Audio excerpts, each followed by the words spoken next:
Welcome to Uncommon Knowledge. I'm Peter Robinson. Our show today, one decade, the 60s. Let's begin with a little history quiz. What's 3.5 inches by 2.25 inches and divided an entire generation of Americans? Here's a hint. Every American male between the ages of 18 and 35 was required by law to have one in his possession.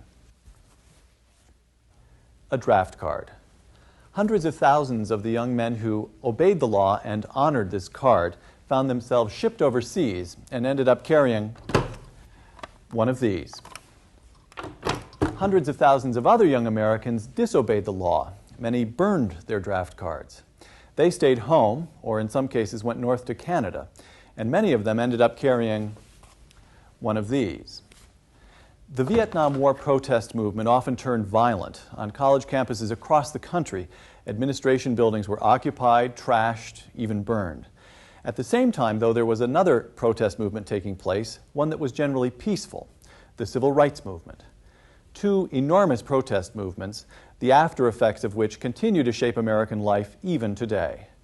Our guests, Christopher Hitchens, a contributing editor to Vanity Fair magazine, and William F. Buckley, Jr., editor-at-large of National Review magazine. As young men during the 60s, Hitchens and Buckley took opposite sides. And today, 30 years later, they look back on the left and the right. You were in Chicago during the Democratic Convention of 1968, and you wrote afterwards, quote, "Chicago was seething with tension. What my wife and I had heard 14 stories high in our hotel was F. LBJ, F. Mayor Daley." Now, just 15 years before, the Korean War had taken place without protest. What had changed? Well, there were to begin with a few tripwires. The assassination of Kennedy, then the assassination of Bobby Kennedy and of Martin Luther King, so that the atmosphere was simply getting very tense. That exploded in conjunction with heightened hostilities on the whole Vietnam issue. I'd add that perhaps beginning with the Warren Commission, which I agree was one of the tripwires, there had arisen, I suppose it happens in every generation, but I think it was very salient in this one, a belief that the government was lying, or rather the recognition, the shock of recognition that that was true, that the government would lie to you openly and blatantly and on a major thing. I think that was the big discovery of that year. In 1968, when Mr. Buckley was in a hotel room listening to Chance, you were in Cuba as an agricultural volunteer helping to plant coffee. Now, what I want to excavate here is, what on earth were you thinking? By the time one Englishman had arrived in Cuba, 1 million Cubans had fled. What were you thinking? You were thinking to corner the coffee market. Well, actually, it's true that... were you a dedicated Marxist? It's true they needed some coffee, and they still do, as a matter of fact. It's still rationed there, in spite of my best efforts. I was a dedicated Marxist. I was a member of an organization that was actually an anti-Castroite organization. If you're really interested in my personal history, you have to get some sectarian minutiae in. It was a Luxembourgist Trotskyist organization, and we sent a delegation of people to see whether or not the Cuban Revolution was, as advertised, a break with the Soviet model, a new start, and all of that. And this was remembered shortly after the death of the much controverted Ernesto Che Guevara. And it was a very interesting time to be there, because I was there during the invasion of Czechoslovakia, which was the point at which it became evident that Castroism was not going to live up to the advertised hopes. So it was a... You were how old, Christopher? I was then 19. 19, and you were in Oxford at that time? I was at the end of my first year in Oxford, yes. Right. Now, what I'm interested in is to the extent to which your thinking was in some way representative of the thinking of your generation. That is to say, those protesters in Chicago, those people planting beans in Cuba, were you an outlier? Were you especially ideological? Or was there a hard ideological core? But we felt, in our little corner of the left, that the great thing about 1968 was exactly that both of the Cold War camps were undergoing a convulsion, and our great hope was, which was disappointed, was for a convergence between those two things. Your great hope as a as a member of this small the Trotskyite organization, or Yes. your great hope, your generation's great hope? Well, I think this was held in common by a lot of people who were completely new to politics and quite naive about it. Right. Well, Bill, as you read the kids who were in the street protesting, how much of it was relatively sophisticated ideology? They weren't just rejecting the straight-laced lives of their parents, but the whole notion, the whole Cold War notion that communism was bad, we were good. And how much of it was just kind of naivete, romanticization of the commies, and so on? Well, you've asked the hard questions. I mean, the fact is that there was a kind of a listlessness in the 60s, and that listlessness called for a kind of a masturbatory relief. People wanted to find if they could go ahead and get their kicks in some way that they hadn't been getting them, and the more so if they could wed them to some ideal. In fact, what it was primarily self-concern and an attempt to cast a noble perspective on what it is that you were up to. You were engaged in narcissism, I think I'll Christopher? have to quarrel literally as well as metaphorically with Mr. Buckley's characterization of it as masturbatory. Actually, it was quite celebrated for going the distance. Perhaps one of the great things about it was that it was the first generation, or perhaps one of the less great things about it, but at any rate one of the true things about it, one of the first generations to take the separation of sex and procreation for granted, which I think led to a great deal of jealousy, incidentally, not to say envy, among preceding generations. The pill came into wide use just about then. I think early it 60s, might be late worth 50s, making a early 60s. distinction between being, as it were, a 68er or soixante-huitard, as the more pretentious of us call ourselves, and a 60s person, because anyone born in the right boom bracket can claim to have been a 60s person. And the way it's all represented now retrospectively, airbrushed and rewritten, is beads, caftans, exactly as Mr. Buckley says, make love, not war, Woodstock Nation, all that. Now that was sort of common generationally, as common as, say, James Dean had been a bit earlier. But what we're talking about, I believe, is the 60s left. In other words, the attempt to block what we thought of, correctly in my view still, as an imperialist and aggressive and unjust war. The war in Vietnam. You oppose it on moral and ideological grounds as aggressive and imperialist. Yes. Now, so my question is, you really believed that? You thought that the United States was the United States was the offending party?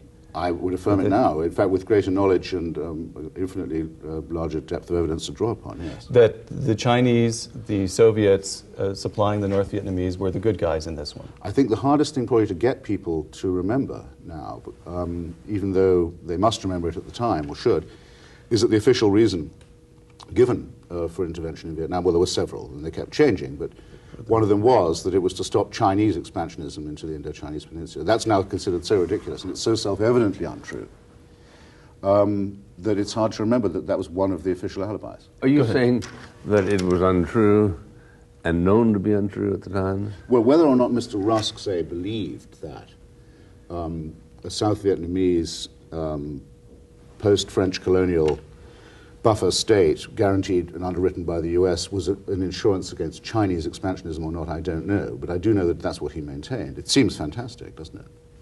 But the godfather of that impulse was containment. The doctrine of containment had been around since 1945, 46. Czechoslovakia had provoked a reinvigoration of it, i.e., they must go no further. And behind that impulse is, to be sure, a perfectly raw colonialism, which is everywhere displayed, but also the threat of China doing what they did in Korea 10 years earlier. On this containment question, Yes. as well as containment, in other words, the reaction to the Stalinization of Eastern Europe, there was also something that had been going on during and after the Second World War, namely and unnoticed because it could be assimilated under the rubric of containment or anti-communism, which was the United States becoming, without a vote or really much of a debate on the subject, the successor state to the former European empires.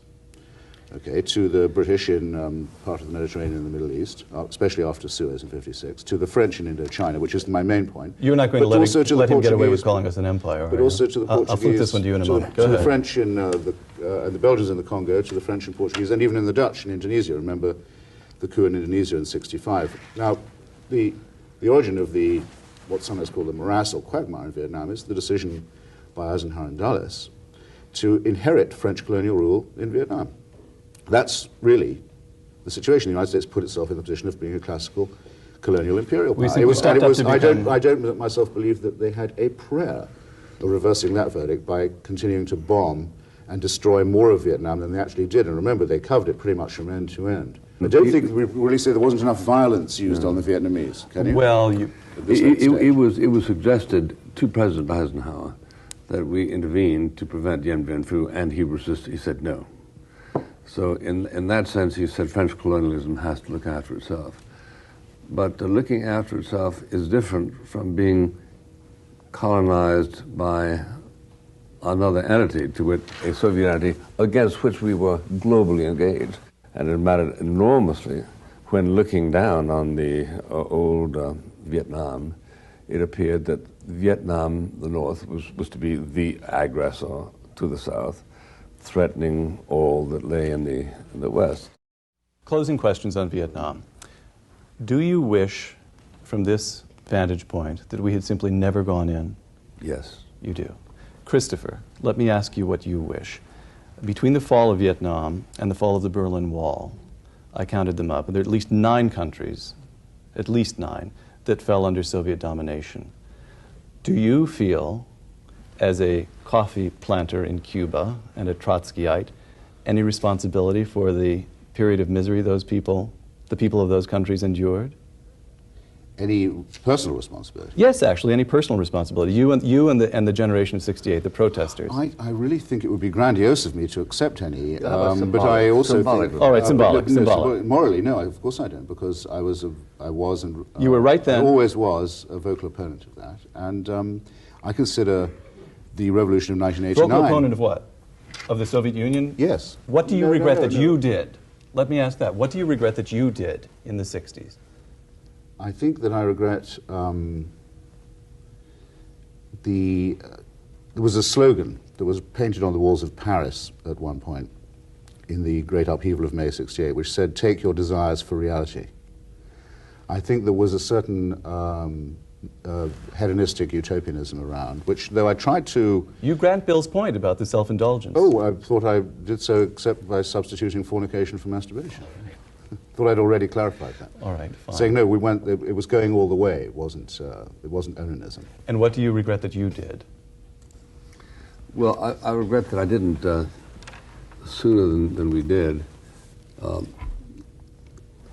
come forward with a countdown on the Vietnam War. We were always being told in 1950, 68, 69, 70, victory's around the corner.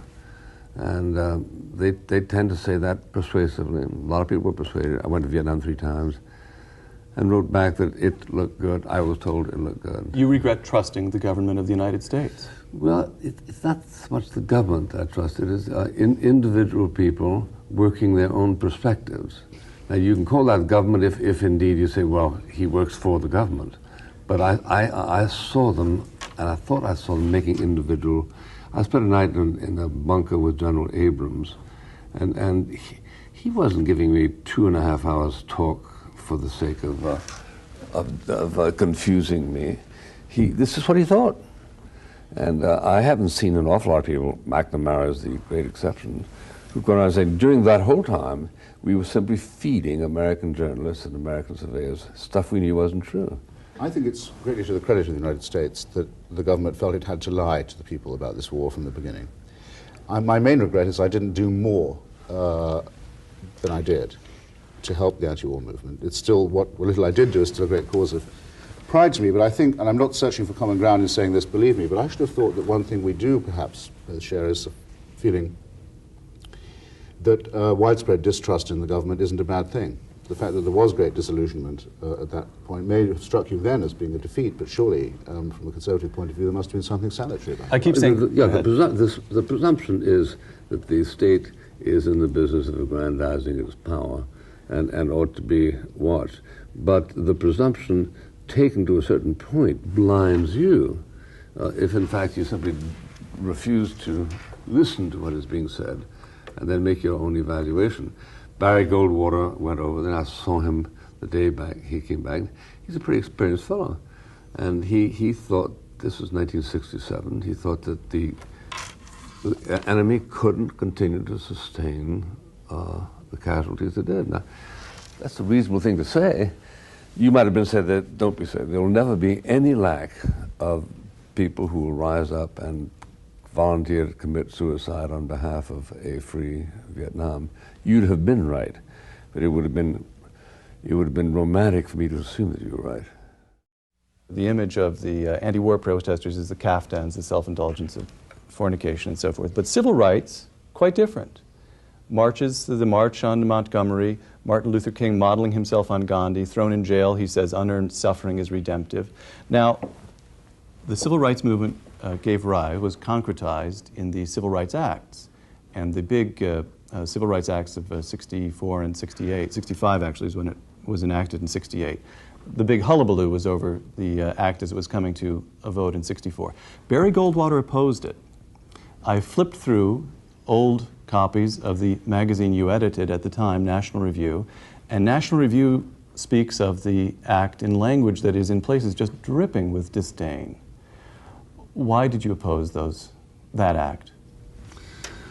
Well, we opposed that act on the grounds that it asked for constitutional liberties in an age in which constitutional liberties were being mobilized for this cause and that, rather with abandon. And we saw them addressing a situation which we doubted could be addressed in that way. But I have a very full perspective on life in the South in those days, and it was life that simply assumed that whatever headway blacks made would be made within their own culture, and that federal interposition would be simply a renewal of the Civil War. That was wrong, but that perception was very, very engaging. And at what stage did you decide that it was wrong? What I'm interested in, did the movement itself change your thinking and that of your family? No, what changed it was 10 or 15 years after it had passed. I said to myself, I don't think those constitutional arguments on which we relied were misspoken, nor do I think them opportunistic. But we got here a situation in which a better thing happens than would have happened by orderly pursuit of a constitutional decorum. I feel the same way about getting to the war against Hitler. I think it was full of deception, hypocrisy. I think that Roosevelt did things entirely different from what he intended, and I'm glad he did. You look with clear distaste on the protests that you saw from the 14th floor of your hotel in Chicago in 1968. But you grant that the civil rights movement, that aspect of the 1960s, represents an achievement and a noble moment in American history. No, I don't think so. You don't? I think the nature of what they did was anti-thought, anti-rational, the kind of thing that caused Socrates to leave seminars, the demagogy. All right. What did you make of the civil rights movement? Well, I couldn't phrase it better than you did. I mean, it seemed to me that it was the summa, really, especially Dr. King's leadership, of what it was to take part in the movement that we called the 60s. And I think probably the crucial moment for me, and I remember it very well, was when Dr. King, in his address at Riverside Church, said that despite enormous lectures from the black establishment, and the white liberal establishment too, he was no longer going to remain silent about the Vietnam War because, and here's my third point about that war, as well as about the movement, all the energy that should have gone to the repair of legal racism and poverty in the South, legally enforceable poverty and racism in the South, was going on the war. I mean, Johnson immolated his great society for that war. And the connection between the two seemed so strong and self-evident as to be, well, with me still. Lyndon Johnson broke his hump getting the civil rights bill through Congress. No, but it broke his hump doing that precisely, and broke his heart and other bits of his anatomy, and other people's as well, in Indochina, and destroyed what had been going to be the advertised Great Society. Now, we talk about lawlessness and the rest of it, right. The 60s, the contempt for law. What we only suspected then has been amply demonstrated since that there was really quite high-level collusion with crime and disorder and subversion and provocation by those who were sworn to uphold it. J. Edgar Hoover, Hoover. Kennedy listening Yes, in on, absolutely. By right. bugging, by planting agent provocateur, by stirring up incidents of violence, by circulating false racist propaganda. Were the Black Panthers justified in engaging in violence? Well, here's another self-criticism. At the time, I certainly would have said yes, and did say so, because I thought it was very stirring, and I don't take all of this back either, that there were blacks who didn't ask for anybody's permission anymore. They didn't wait until the moment was ripe.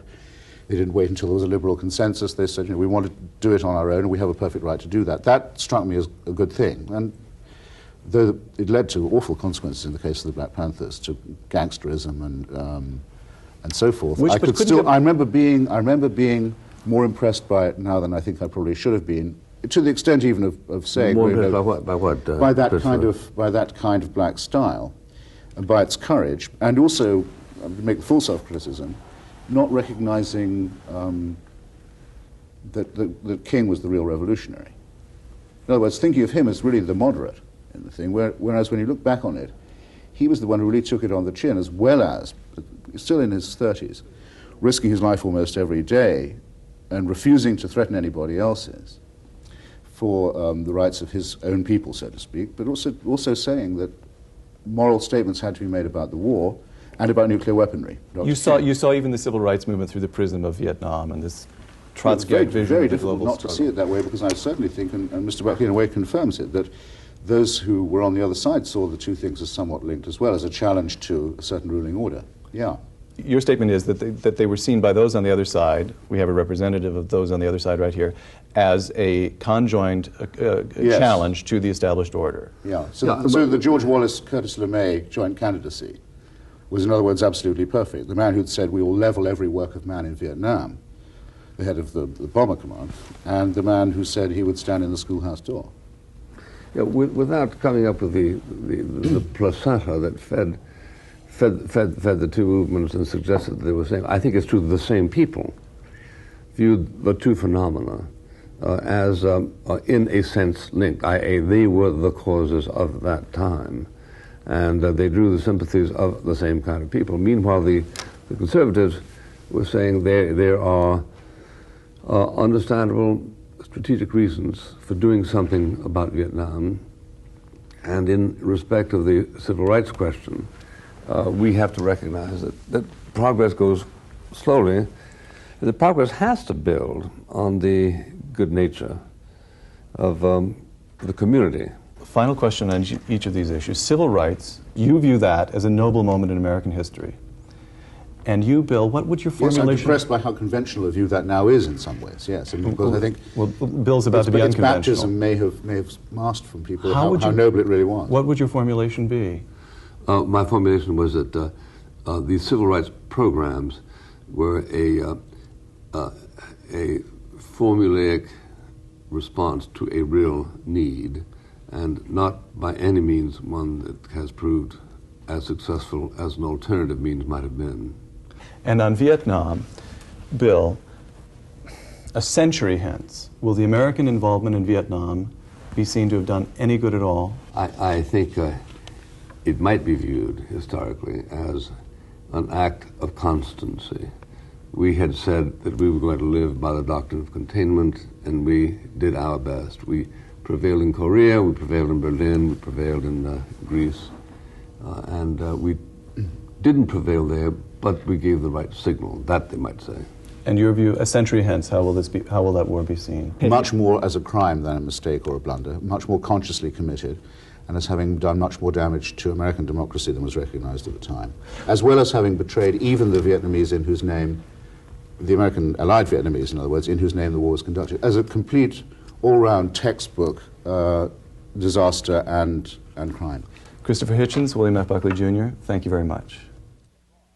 30 years after the 1960s, the United States is at peace, abroad, and at home. But as Hitchens and Buckley demonstrated, there's still something about that decade that won't quite let us go. I'm Peter Robinson. Thanks for joining us.